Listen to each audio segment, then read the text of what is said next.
नमस्कार, बड़ी बहस देख रहे हैं आप। मैं हूं आपके साथ सुमित झा। बड़ी बहस में बात आज संथाल परगना की। वो संथाल परगना जिसके इर्द गिर्द पूरे झारखंड की सियासत घूमती है। वो संथाल परगना जहां चुनाव आते ही नेताओं के हेलीकॉप्टरों की हरहराहट गूंजने लगती है। वो संथाल परगना जहां से उठे संथाल विद्रोह ने अंग्रेजों को गुलामी की जंजीरें तोड़ने का पहला पाठ पढ़ाया था। लेकिन उसी संथाल परगना में आज़ादी के 67 वर्ष बाद भी न राष्ट्रीय राजमार्ग है, न रेलगाड़ी पहुंची है और न ही हवाई अड्डा। लेकिन पिछले 67 सालों में न जाने कितने सपने संथाल को बेचे गए। चुनाव आते ही इस सिलसिला फिर से शुरू हो गया है। लेकिन सवाल है कि संथाल परगना के सपनों का सौदागर आखिर कब जमीन पर उन सपनों को उतारेंगे? इन सवालों पर आज बड़ी बहस।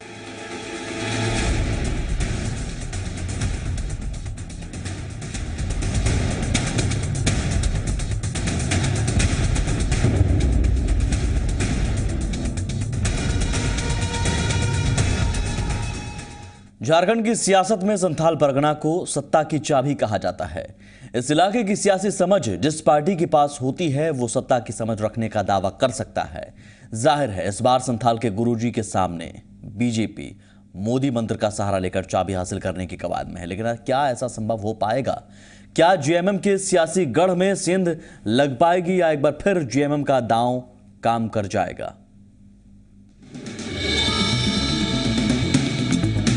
झारखंड में माना जाता है कि जब जब सत्ता जेएमएम के हाथ में आती है, सियासत के केंद्र में संथाल परगना होता है। ये वो इलाका है जहां जेएमएम ने अपने लिए अभेद्य गढ़ बना रखा है, या फिर सियासी हलकों में ऐसा ही माना जाता है। गुरुजी का असर बना मोदी लहर। जी हां, संथाल परगना के सियासी संग्राम की चुनावी फिजा में यही गूंज रहा है।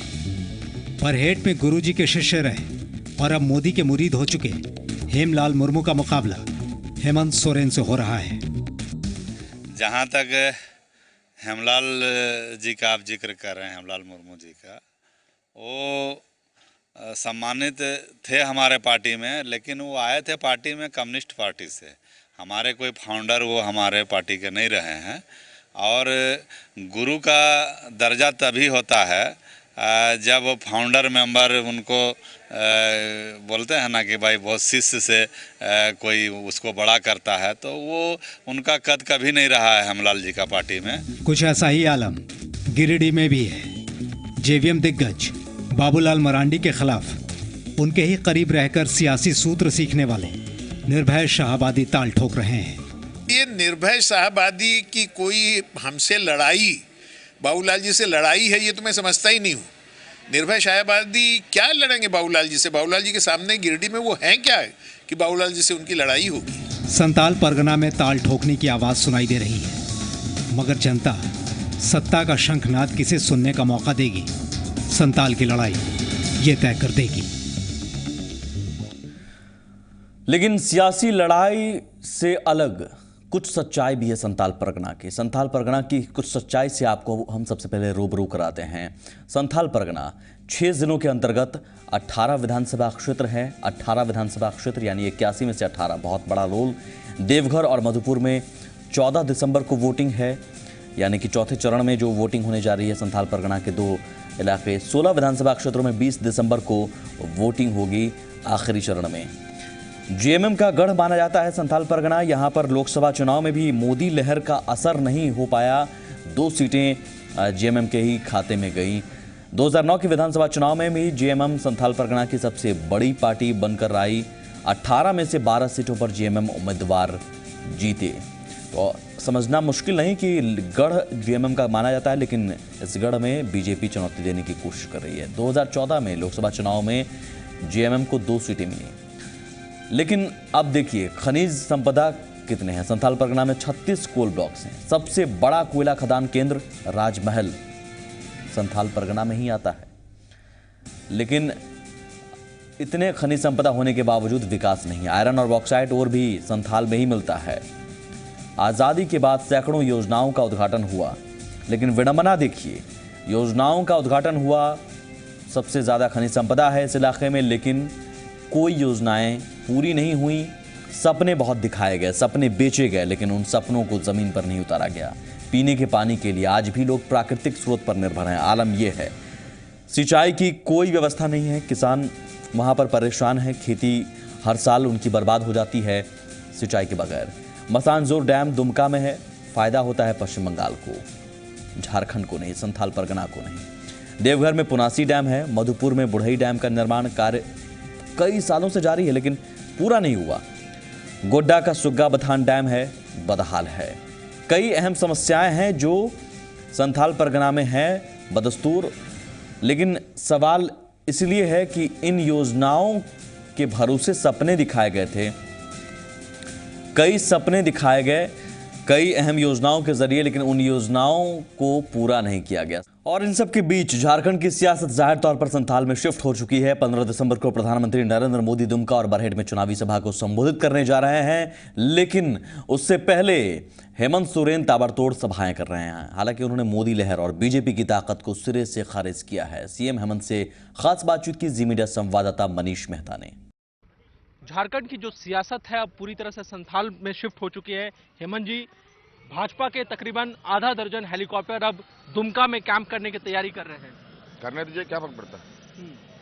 और जिस तरीके से हम देख रहे हैं कि एयरपोर्ट पे बीजेपी के प्रदेश प्रभारी पहुंचे हुए हैं, तमाम तैयारियां हैं, कहा जा रहा है लाखों की संख्या में 15 को भीड़ होगी। अब लाखों का है कि अरबों का है, भीड़ देखने से क्या ये होता है क्या कि हम जंग जीत गए? ऐसा नहीं होता।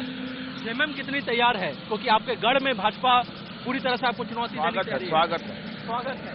ये थे सूबे के मुखिया हेमंत सोरेन और भाजपा जेएमएम के नेता जो साफ कह रहे हैं कि प्रधानमंत्री आए या फिर बीजेपी के कई बड़े नेता आए, इसका कोई फर्क नहीं पड़ेगा, जेएमएम बहुत ही मजबूती के साथ इस बार चुनाव लड़ेगी। कैमरा पर्सन विजय के साथ मनीष मेहता, जी मीडिया, दुमका। क्या सिर्फ सपनों के सौदागर सपने बेचते रहेंगे या फिर उन सपनों को जमीन पर उतारने की भी कोशिश होगी? एक छोटा सा ब्रेक।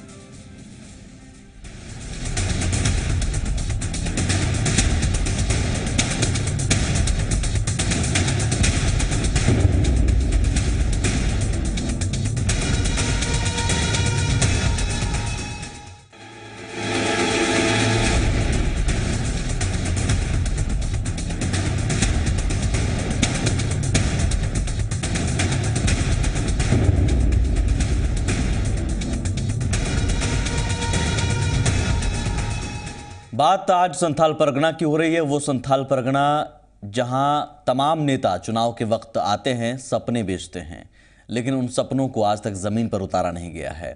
जेएमएम का गढ़ माना जाता है ये इलाका सियासी तौर पर, लेकिन इस बार मोदी लहर के भरोसे बीजेपी कह रही है कि इस गढ़ में हम सेंध लगा लेंगे। हमारे साथ दो मेहमान हैं इस वक्त, प्रवीण प्रभाकर बीजेपी नेता और राजेश ठाकुर जी हैं कांग्रेस की तरफ से।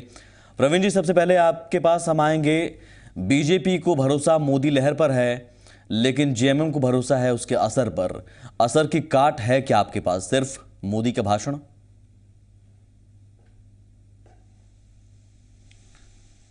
देखिए, निश्चित तौर पर मोदी जी हमारे पार्टी का नेतृत्व कर रहे हैं, देश के प्रधानमंत्री हैं और एक नए बदलाव की जो हवा चली है पूरे देश में उसका नेतृत्व कर रहे हैं। झारखंड में भी और खासकर संथाल परगना में भी मोदी जी का इंतजार लोग बड़ी बेसब्री से कर रहे हैं। लेकिन इसके अलावा भी भारतीय जनता पार्टी ने जो गत वर्षों में शासन किया है, उसकी जो उपलब्धियां हैं, जो हमने काम किया है, संथाल परगना भी असर है लोगों के बीच में। और जी जी जी जी आप गिनवा सकते हैं यहाँ पर, वो काम गिनवा सकते हैं आप, जो मैं बता सकता हूँ।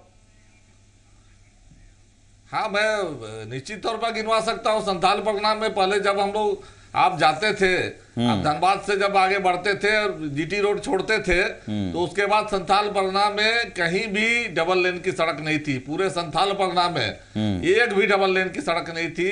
आज संथाल परगना में आप चले जाएंगे तो कम से कम 400 से 500 किलोमीटर डबल लेन की सड़क बन चुकी है, उससे ज्यादा ही बनी होगी।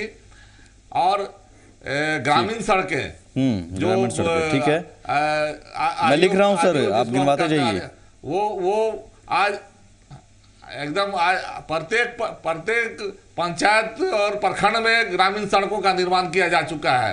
ये बताने की बात नहीं है। आप जब भी संथाल परगना में सफर करेंगे तो आपको पता चल जाएगा कि जैसे ही आप जामताड़ा की सीमा में घुसते हैं या उधर से देवघर की सीमा में घुसते हैं और पाकुड़ तक चले जाएं, साहिबगंज तक चले जाएं, आपको सड़कें दिखेंगी। ठीक है। इसके अलावा पार्टी ने संथाल परगना को छोटा नागपुर के और राजधानी से जोड़ने के लिए जो फास्ट ट्रैक सड़क का निर्माण शुरू करवाया वहां पर, जो साहिबगंज से लेकर गोविंदपुर धनबाद तक करीब 450 किलोमीटर सड़क है, जो उस एरिया के लाइफ लाइन के तौर पर हम उसे डेवलप कर रहे हैं।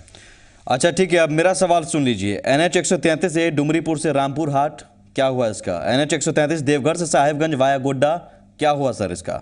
NH 333 वरियापुर से देवघर, क्या हुआ इसका? नहीं, आप देवघर से गोड्डा डबल लेन की सड़क है। गोड्डा से आप जब महागामा जाएंगे वो भी डबल लेन की सड़क है।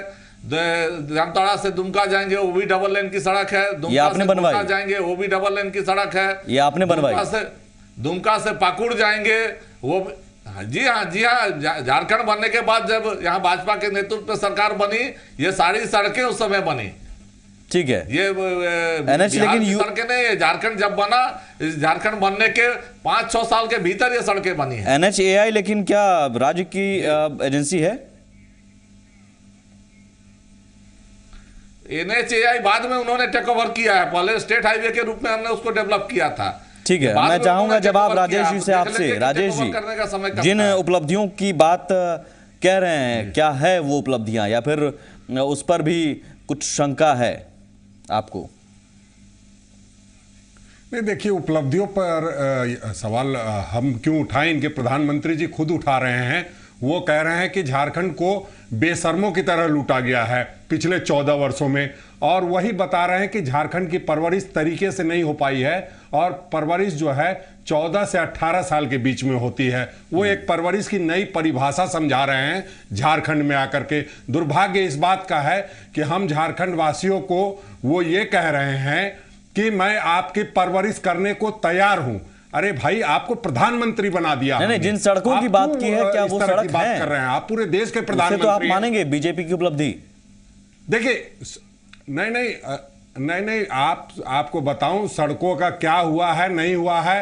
ये 2-2.5 साल में जरूर निश्चित रूप से, जब ये सरकार बनी थी, झारखंड अलग हुआ था, तो कहीं ना कहीं 1-2 साल बाबूलाल मरांडी जी ने उसको बनवाया था, अगर सच्चाई स्वीकार करे तो। उसके बाद कहीं केंद्र में फिर एनडीए की सरकार, और जो भी जी मैं उस बात से इंकार नहीं कर रहा हूं। देखिए, सिर्फ राजनीति करने के लिए बात अच्छी बात है, बहुत अच्छी बात है कि हम धत्ता बता दें कि इन्होंने कुछ किया ही नहीं। जी, मैं ये कह रहा हूं कि जो जितना होना चाहिए था ये लोग उसको किए नहीं, और प्रधानमंत्री जी को भी नहीं बताया कि हमने क्या किया है। जितने बढ़िया से प्रवीण पढ़ाकर जी बता रहे हैं, शायद राज्य के अव्वल नेता जो हैं प्रधानमंत्री जी को बताए होते तो राष्ट्र के मानचित्र पर झारखंड की इतनी बेइज्जती नहीं होती जितनी प्रधानमंत्री जी ने यह कह करके बेइज्जती की। आप मान रहे हैं कि बीजेपी ने कुछ हद तक किया है, बीजेपी को क्रेडिट मिलना चाहिए। इनके 9 साल इनके लोगों ने लूटा है जी। आप लेकिन मान रहे हैं कि बीजेपी ने कुछ किया है कुछ हद तक? आप एक विपक्ष होने के नाते ईमानदारी से मान रहे हैं?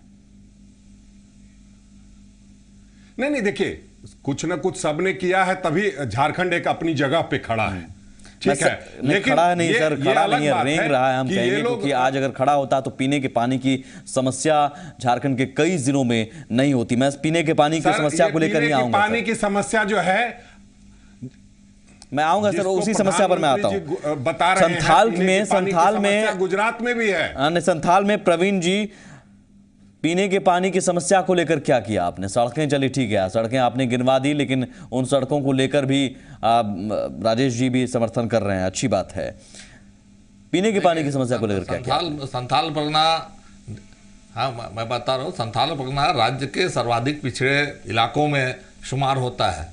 वहाँ 30 साल 40 साल से जो लोग राजनीति करते रहे, और उसके पहले जो कांग्रेस की सरकारों का शासन रहा, मैं आपकी इसी बात पर मैं आऊंगा सर। आप खुद कह रहे हैं कि सबसे पिछड़े इलाकों में है, ये है बात, लेकिन आप स्वीकार कर रहे हैं सर। मैं रोकूंगा मैं लेकिन ये पूछना चाह रहा हूं कि जिस इलाके में, जिस क्षेत्र में एशिया का सबसे बड़ा कोल ब्लॉक है, जिस क्षेत्र में तमाम खनिज संपदा है, बॉक्साइट है, आयरन ओर है, उस क्षेत्र को पिछड़ा होने का तमगा अभी तक क्यों झेलना पड़ा है? कौन जिम्मेदार है? हाँ, मैं उसी पर आ रहा हूं। झारखंड बनने के पहले झारखंड के छोटा नागपुर का इलाका कहें या फिर संथाल परगना का इलाका, अगर इसके विकास पर केंद्र में जो 60 साल शासन किया कांग्रेस ने अगर ध्यान देती तो झारखंड अलग राज्य करने की नौबत नहीं आती। अटल जी ने यह महसूस किया कि जब तक हम झारखंड को अलग नहीं करेंगे इसका विकास नहीं हो सकता है। और उसको अलग करने के बाद जब यहाँ एनडीए की भाजपा के नेतृत्व में सरकार बनी तब हमने सबसे पहले यहाँ पर प्रयास किया, हमारी कोशिश रही कि कैसे आधारभूत संरचना को डेवलप करें, कैसे जो मूलभूत सुविधाएं जो हैं वो जनता तक कैसे पहुंचाएं। जहां मैं आपको पूछना चाहता हूं कि जहां पर सारा कुछ छितराया हुआ हो, सारा कुछ सेटल्ड हो, जीर्ण अवस्था में हो, एक भी आपके पास काम करने लायक जगह नहीं, वहां हमको जीरो से शुरू करना पड़ा। हमने वो 60 साल का वो 47 से सफर नहीं शुरू किया। झारखंड ने राजेश जी 60 सालों में आपने कुछ किया नहीं संथाल परगना के लिए, किस आधार पर आज इस बार वोट मांग रहे हैं? ऐसा है ना, उसके बाद आज 60 साल में हमने वो कर दिया कि सिंचाई परियोजना जो अजय बराज की जो सिंचाई परियोजना है 40 साल से खाली टेंडर होते रहा, आज तक पानी नहीं चढ़ा था। एनडीए की सरकार बनी, हमने लगातार प्रयास करके अजय बराज में, अजय नहर में पानी पहुंचाने का काम किया। सर मैं इसी सवाल पर, तब आपने बहुत, अगर आपने डैम की बात छेड़ी है तो सर मैं गिनवाऊंगा आपको। मसानजोर डैम का क्या हुआ सर? पानी हमें नहीं मिल रहा है। अब देवघर में कई सारे डैम शिलान्यास हुआ लेकिन कुछ उसका हुआ नहीं। समझौता कांग्रेस की सरकार ने कर मसानजोर डैम का मसला है जो समझौता करके पहले से रखा गया, जो दो राज्यों के बीच के पानी का बंटवारा का जो समझौता मसानजोर में है, डैम हमारे यहाँ है, इलाका हमारा गोड्डा में सुग्गा बथान डैम ये आया तो केंद्र ने उसको बंगाल को उसका फायदा दे दिया, मैथन का फायदा बंगाल को दे दिया। आप केंद्र में भी थे, आप राज्य में भी थे, आपने क्या किया?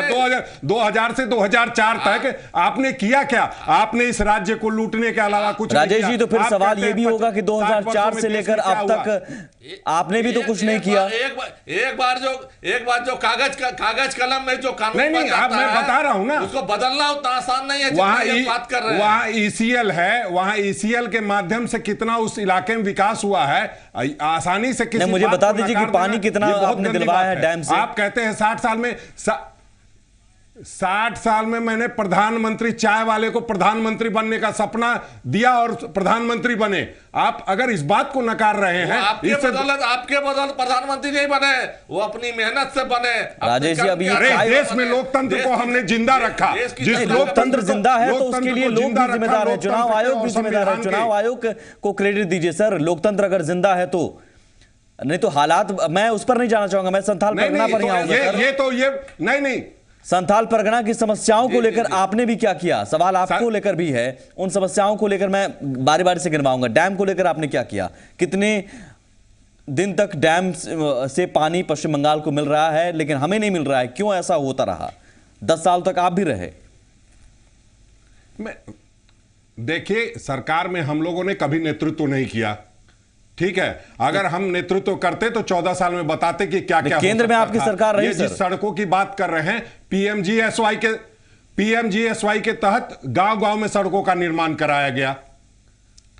ऐसा नहीं है कि कुछ नहीं हुआ है। डैम को लेकर विश्वविद्यालय का निर्माण कराया गया। केंद्र में आपकी सरकार रही, लेकिन मसानजोर डैम, जो सुग्गा बथान डैम है, ये तमाम डैम सिर्फ हैं लेकिन किसी काम के नहीं संथाल परगना के लोगों के लिए। नहीं, देखिए, अगर किसी बात को ऐसे कह देना कि भाई कुछ हुआ ही नहीं है और कहीं से कुछ नहीं, आप जो जिस डैम का नाम ले रहे हैं वो डैम तो स्थापित हुआ है। कितने बूंद पानी मिल रहे हैं संथाल परगना के लोगों को सर, ये भी बता दीजिए। देखिए, अभी जो लगातार वहां पर पाइपलाइन और सब कुछ का इंतजाम किया गया है इस 14 महीने में, आपको रिजल्ट 10 सालों में क्यों नहीं हुआ सर? आपके शासनकाल में क्यों नहीं हुआ? केंद्र की पहल पर भी हो सकता था। ये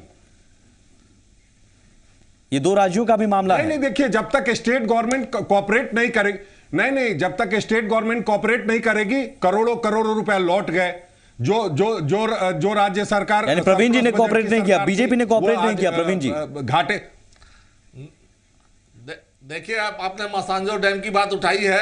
मसांजोर और मैथन डैम संथाल परगना के साउथ में मैथन डैम है, जिससे संथाल परगना के लाखों लोग विस्थापित हुए।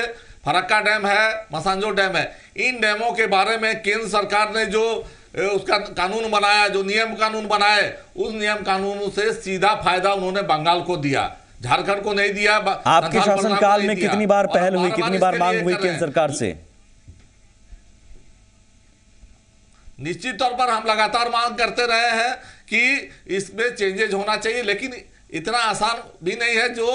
जो एक बार नियम कानून दो राज्यों के बीच जो तय कर दिए जाते हैं शर्तें, जो केंद्र सरकार, लेकिन सर जरा सोचिए, आप कह रहे हैं कि नियम कानून नहीं बदलना इतना आसान नहीं, लेकिन जरा सोचिए कि मैं यही कह रहा हूं कि नहीं, सोचिए जरा कितना मुश्किल होता है। अगर एक बूंद पानी नहीं मिलता है, प्यास लगती है किसी को, किया जा रहा था, आप अंदाजा लगाइए, अगर आप बैठे हुए हैं और अगर आपका गला सूख रहा हो और आपको एक बूंद ना मिले तो वो कितना मुश्किल होता है सहन करना। जरा सोचिए उन लोगों के बारे में। नियम कानून बदलना इतना मुश्किल है तो मैं एक चीज और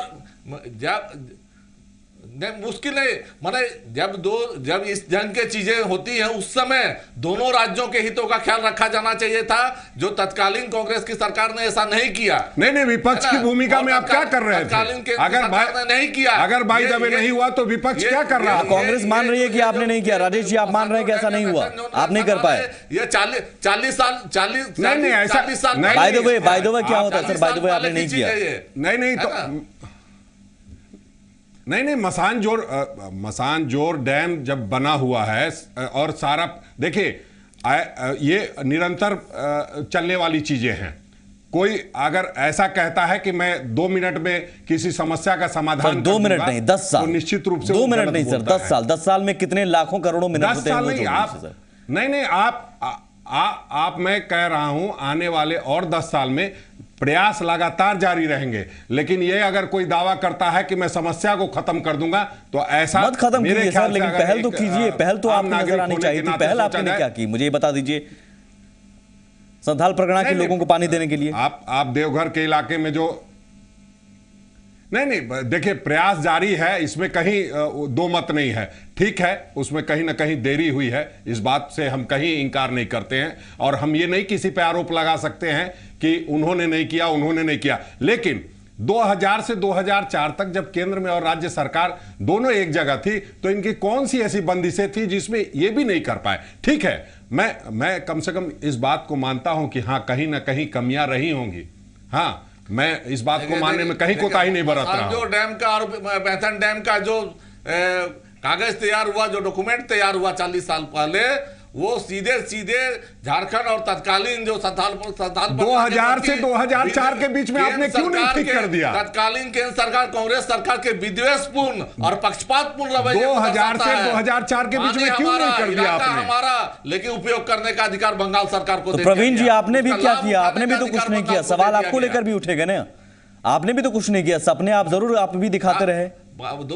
दुमका, देवघर, मिहिजाम, जामताड़ा, पाकुड़, गोड्डा, इन तमाम जगहों पर जाके देखिए जो पेयजल जलापूर्ति योजना आपकी नजर से हम देखेंगे तो, जो आपकी नजर से अगर हम देखें तो सबको पानी मिल रहा है सर, और पाइपलाइन के द्वारा। लेकिन जरा उन लोगों की नजर से आप देखने की कोशिश कीजिए जो संथाल परगना में पिछले कई सालों से बूंद कुछ नहीं मिला कांग्रेस की वजह से।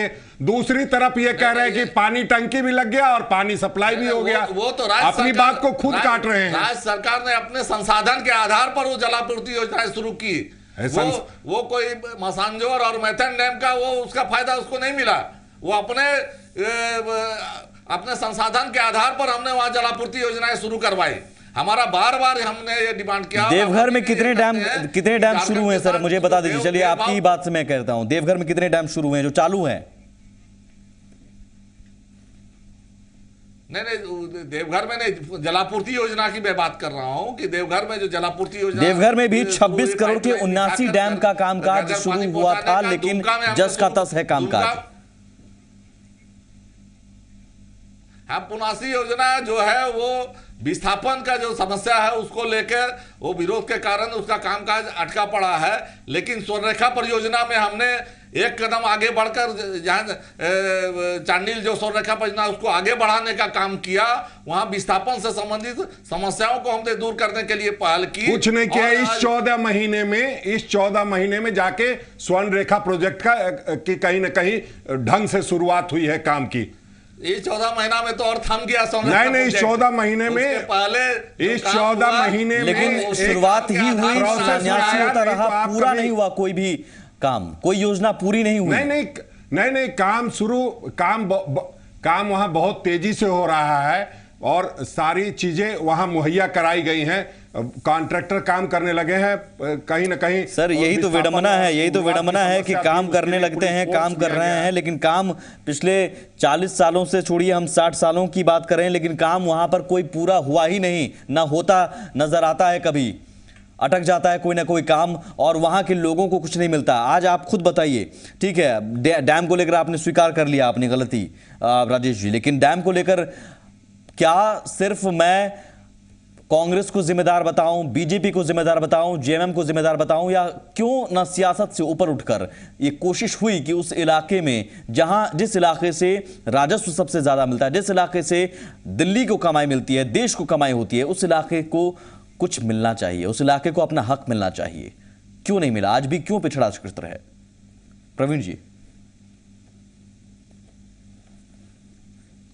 निश्चित तौर पर आपने जो कहा वो एकदम सच्चाई है कि बार बार वहाँ पर उपेक्षा बने। हम जो भेदभावपूर्ण नीति जो रही, छोटा नागपुर संथाल परगना जो अब हम झारखंड जिसको बोलते हैं, तत्कालीन छोटा नागपुर संथाल परगना इलाकों के साथ जो भेदभावपूर्ण नीति रही केंद्र सरकार की या तत्कालीन पटना में बैठी सरकारों की, वो भेदभावपूर्ण उनके भेदभावपूर्ण रवैये का नतीजा। अब तो आपकी सरकार आ गई सर, अब तो भेदभाव नहीं होगा, अब तमाम डैम से पानी मिलेगा। निश्चित तौर पर हमारा प्रयास है, जब से सरकार आई हमने प्रयास किया। अजय बराज जैसा जिसमें 40 साल से पानी नहीं चढ़ पा रहा था, सिर्फ वहां पर मिट्टी काटने और लूट का जो चल रहा था धंधा, उसको रोक कर इन्होंने झारखंड के 49,000 गरीबों का इंदिरा आवास छीन लिया। कहिए प्रवीण जी। उसमें कहीं ना कहीं 15,000 संथाल परगने के हिस्सा का भी होगा। प्रवीण जी जवाब दीजिए। नहीं, ये गलत आरोप है। गलत आरोप क्या है? 49,000 आप तब इसका मतलब कहीं ना कहीं आप साफ मुकर रहे हैं इस बात से। 49,000 राजेश जी जिस तरह से ईमानदारी से मनरेगा के तहत थोड़ी ईमानदारी रखिए सर, आप भी जनता के बीच एक अच्छी छवि जाएगी, अच्छा संदेश जाएगा। राजेश जी ने अपनी गलती स्वीकार की। एक छोटा सा ब्रेक लूंगा सर, आता हूं एक छोटा सा ब्रेक लूंगा, मजबूरी है। लेकिन संथाल परगना को लेकर सियासत ही होती रही है, संथाल परगना की समस्याओं को लेकर कुछ नहीं किया गया, ये इस बहस में भी आप महसूस कर पा रहे होंगे जवाबों के जरिए। एक छोटा सा ब्रेक, चर्चा जारी है।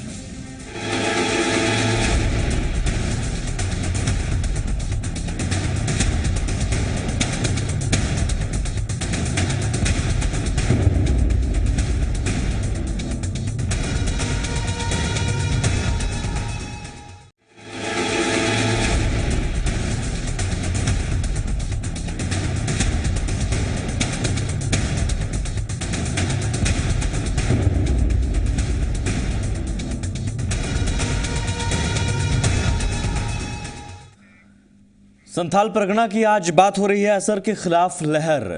जो असर की बात कही जाती है, जेएमएम के असर की बात, जेएमएम का गढ़ माना जाता है संथाल परगना, लेकिन इस बार मोदी लहर के भरोसे बीजेपी को भरोसा है कि वो इस असर की काट ढूंढ लेगी और इस गढ़ में सेंध लगा देगी। लेकिन इन सबके बीच बात उन योजनाओं की, उन परियोजनाओं की, उन सपनों की, जो सपने पिछले कई सालों में सभी पार्टियों ने संथाल परगना को दिखाया, यहाँ के लोगों को दिखाया, लेकिन कुछ हुआ नहीं। उन सपनों को जमीन पर उतारने की कोई कोशिश नहीं हुई।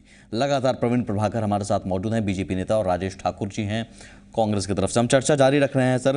प्रवीण जी, जिन बातों को लेकर पहले भी डैम को लेकर साफ तौर पर आपकी भी कमी सामने आ गई है, राजेश जी भी मान रहे हैं कि कमियां रहीं, गलतियां हुई, चाहे मसांजोर डैम की बात करें, बुढ़ई डैम की बात करें, मथान डैम की बात करें, तमाम डैम हैं, कहने के लिए है पानी नहीं मिला। सड़कों की आपने चली बात की, लेकिन सड़कों की स्थिति आज भी कमोबेश ऐसी ही है जैसा हम दूसरे हिस्सों में की बात करते हैं, या फिर जो सपने, जो वादे किए गए, उन वादों को लेकर हम तस्वीर नहीं देख पा रहे हैं। लेकिन इन सब के बीच बुनियादी सुविधाएं, आधारभूत संरचना क्या है संथाल परगना में? देखिए, निश्चित तौर पर संथाल परगना के सुदूरवर्ती ग्रामीण इलाकों में आज भी विकास की किरण जो है वो जितनी जानी पहुंचनी चाहिए, विकास का जो लाभ, अपेक्षित लाभ अभी तक अपेक्षित रूप से नहीं मिल पाया है। पहुंची है, विकास की कई योजनाएं पहुंची हैं, विकास के कई लाभ पहुंचे हैं लोगों तक, लेकिन अभी भी संथाल परगना को आगे ले जाने के लिए वहाँ रोजगार की जिम्मेदार कौन है? सबसे बड़ा समस्या है पलायन का। वहाँ के मजदूरों, मैं बता रहा हूँ, मजदूरों को वहाँ लगातार वहाँ पर पलायन करना पड़ता है बाहर में। रोजगार के संसाधन अपेक्षित रूप से वहाँ पर मौजूद नहीं हो पाए हैं। औद्योगिकीकरण की वहाँ दिशा में कोई पहल नहीं हुई है। हाँ, कोयला के खदान वहाँ पर है, पेनेम का बहुत बड़ा कोयला खदान वहाँ, लेकिन उसका भी फायदा संथाल को नहीं मिलता सर, कॉर्पोरेट घरानों को मिलता है, दिल्ली को मिलता है। जिम्मेदार कौन है सर? आप समस्या गिनवा रहे हैं, मुझे पता है, लेकिन जिम्मेदार कौन है? जी जी, नहीं, निश्चित तौर पर केंद्र में जो सरकार रही है और 60 साल जिसने शासन किया और संथाल परगना को विकास के 9 सालों में आपने शासन किया, आपकी जिम्मेदारी कोई नहीं रही। मैं उसी को बता रहा हूं कि 14 साल में पहले जब झारखंड बना तो हमने जीरो से शुरू किया संथाल परगना में, और आज कम से कम इतना जरूर है कि पंचायतों तक हम आधारभूत संरचना पहुंचाने में सफल हुए हैं, पेयजल की सुविधाएं पहुंचाने में सफल हुए हैं। सर, पेयजल की बात मत कीजिए सर। आज भी पानी पीने के लिए कई ऐसे इलाके हैं जहां पर पहाड़ों का जो स्रोत होता है, पहाड़ों से जो टपकने वाला पानी होता है, उसी पर सहारा वही होता है लोगों के लिए। वहां के कई ऐसे क्षेत्र हैं, मेरे से ज्यादा हो सकता है आप बेहतर जानते हो, लेकिन जहां तक मुझे जानकारी है कुछ क्षेत्र जरूर हो सकते हैं, लेकिन ज्यादातर पंचायतों में गत 14 सालों में जब एनडीए की सरकार रही, बीजेपी की सरकार रही, तो पानी के पेयजल की व्यवस्था के लिए हमने लगातार प्रयास किया, और खासकर चापाकलों के माध्यम से लगातार हर साल योजनाएं जाती रही, और चापाकल गांव में करीब हर गांव में एक चापाकल कम से कम। लेकिन नहीं, उन योजनाओं की हकीकत आप खुद जानते हैं सर। उन योजनाओं की हकीकत आपने खुद कहा कि योजनाएं बनती हैं लेकिन वो पहुंचती नहीं है, आपने कुछ देर पहले ही कहा। तो हो सकता है आप जिन योजनाओं को गिनवा भी रहे हैं, लेकिन वो योजनाएं जमीन पर नहीं पहुंची हैं। कई ऐसे इलाके हैं सर, कुछ नहीं, कई ऐसे इलाके हैं जहां पर चापाकल नहीं है। मेरा कहना है जमीन योजनाएं नहीं पहुंची ऐसा नहीं है। योजनाएं जितनी पहुंचनी चाहिए, जितना लाभ मिलना चाहिए था, वो लाभ नहीं मिल पाया है। और लाभ नहीं मिलने का कारण है कि एक बार जब हम योजनाएं बनाते हैं, फिर अगले 6 माह में सरकार गिर जाती है, राष्ट्रपति शासन लग जाता है, फिर वो योजनाएं वहीं रुक जाती हैं, फिर सरकार बनाते हैं, फिर कुछ योजनाओं को, चूंकि योजनाएं कोई 2 महीना, यही तो विडंबना है, यही तो आप लोगों के लिए यूएसपी है सर, कि अगर कुछ कमियां हैं, कुछ सवाल हैं, तो उसका साधन की व्यवस्था आसान सा जवाब है कि हमें सरकार चलाने का मौका नहीं मिला। खैर राजेश जी, जिन बातों को लेकर प्रवीण जी उठा रहे हैं, जाहिर तौर पर वो बातें हैं, पिछड़ा क्षेत्र है, सब आप भी मानते हैं, कई योजनाएं बनी, शिलान्यास हुआ, लेकिन कुछ हुआ नहीं। सवाल जिम्मेदारी को लेकर है, जवाबदेही को लेकर है। संथाल परगना का गुनहगार कौन है? हम सीधे कह रहे हैं सवाल। देखिए, मैं गुनहगार अगर राज्य के दृष्टिकोण से आप देखते हैं तो कहीं ना कहीं ये लोग खूब गुनहगार हैं। ये कहते जरूर हैं कि अस्थिर सरकार थी, हमें सरकार चलाने का मौका नहीं दिया गया। सबसे पहली सरकार इन्हीं की बनी, उस टाइम केंद्र में भी और इनकी राज्य सरकार थी। उसके बाद इन्हीं के लोगों ने इनकी सरकार को गिरा दिया, मुख्यमंत्री बदल लिया, उसमें कहाँ किसी का रोल है? आपको लगातार 7 साल शासन करने का, 6-7 साल मौका मिला, आपने कोई धरातल पर ऐसी चीजें नहीं की जिससे कि एक संकेत जाता कि हाँ, हमने शासन करने का सहूर है, हमें मालूम है शासन कैसे किया जाता है। हमने 2 साल छत्तीसगढ़ में किया, हमने 2 साल 4 साल उत्तराखंड में शुरू में शासन किया, कहां से कहां आज वो पहुंच गए और हम पीछे रह गए, क्योंकि ये पटरी पर किसी चीज को ला नहीं सके, खुद अपनी सरकार को अपने गिराते रहे। जिस गठबंधन को ये कह रहे हैं कि मधु कोड़ा ये कहते हैं, उस मधु कोड़ा के गठबंधन में आजसू के लोग थे और वही सरकार गिराते थे, वही बनाते थे। और वो आजसू के लोग आज कहते हैं सरकार बनाते थे, गिराते थे। अरे कौन बनाता था, गिराता था? आप गिराते थे, आप बनाते थे। देखिए, मधु कोड़ा को, जहां तक बात है मधु कोड़ा या वैसे निर्दलियों को जिसने यूज करके मुख्यमंत्री बनाने का किसने काम किया? आज अंदर से समर्थन किसने दिया? सुदेश महतो मंत्री थे कि नहीं? चंद्र प्रकाश चौधरी मंत्री थे कि नहीं? इतिहास बना दिया पूरे देश में, पूरे विश्व में कि एक निर्दलीय जिसके साथ एक विधायक नहीं हो वो इस राज्य का मुख्यमंत्री बना। और मुख्यमंत्री बनने के बाद 2 साल में 4,000 करोड़ की लूट हो गई।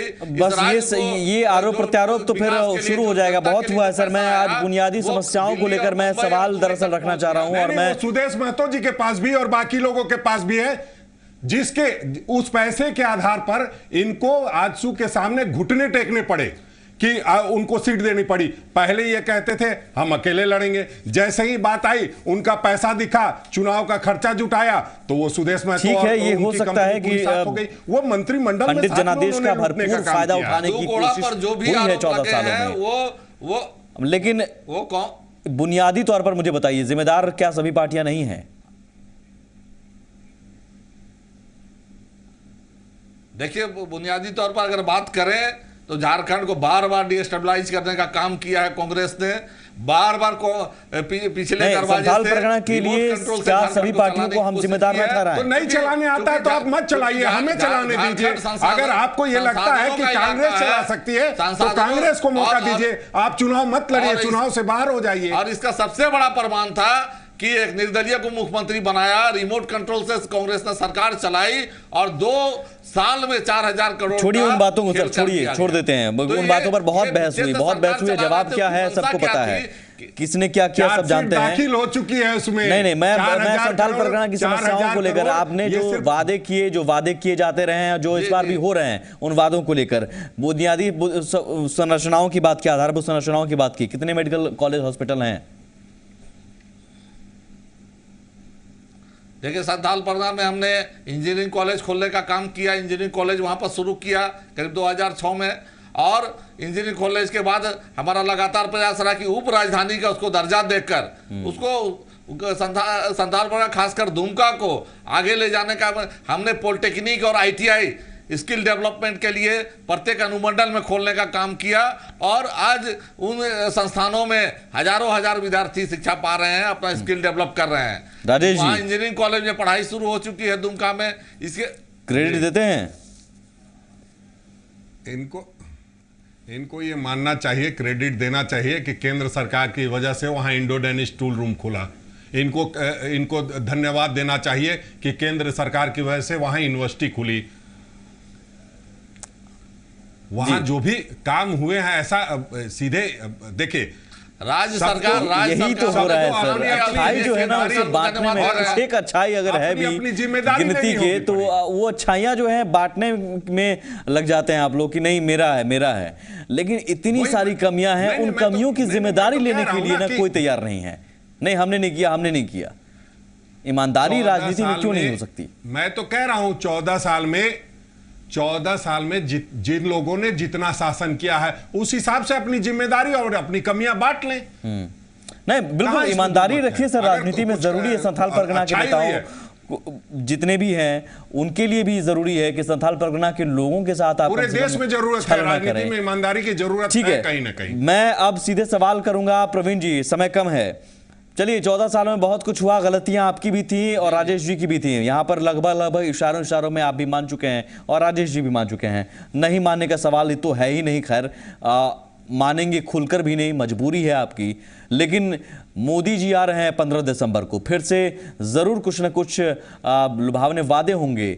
लेकिन सवाल है कि क्या संथाल परगना को उसका हक आप इस बार दिला पाएंगे और कैसे दिला पाएंगे? देखिए, सौभाग्य की बात है, मोदी जी आ रहे हैं और दुमका और बरहेट 2 जगहों पर उनकी सभाएं हैं। हमें आशा है कि मोदी जी के आने के बाद संथाल परगना में एक वातावरण तैयार होगा विकास का, प्रगति के पथ पर आगे बढ़ने के लिए। जितने भी डैम को लेकर नियम कानून है जो आप कह रहे हैं कि बहुत मुश्किल होता है, आसान नहीं होता है बदलना, तो वो आसान आप कर देंगे? निश्चित तौर पर जो भी ये है उनको पुनर्विचार करने के लिए हम लोग पहल करेंगे। चलिए, बहुत शुक्रिया। पहल करेंगे, पहल कितनी होती है ये भी देखना होगा, क्योंकि अब तक जो वादे जी राजेश जी, समय कम है इसलिए मैं अब चाहूंगा कि माफी चाहूंगा आपसे। ये वही बात कह रहे हैं जो काले धन के मामले में किया था इन्होंने कि तुरंत उसका समाधान ढूंढ लेंगे। मैं वही कह रहा हूं सर, वादे किए जाते हैं, वादे हैं, वादों का क्या, अब तक यही होता रहा है, लेकिन अब जनता कह रही है जो वादा किया वो निभाना पड़ेगा। बहुत शुक्रिया आप सभी का। आप देख रहे थे बड़ी बहस। नमस्कार।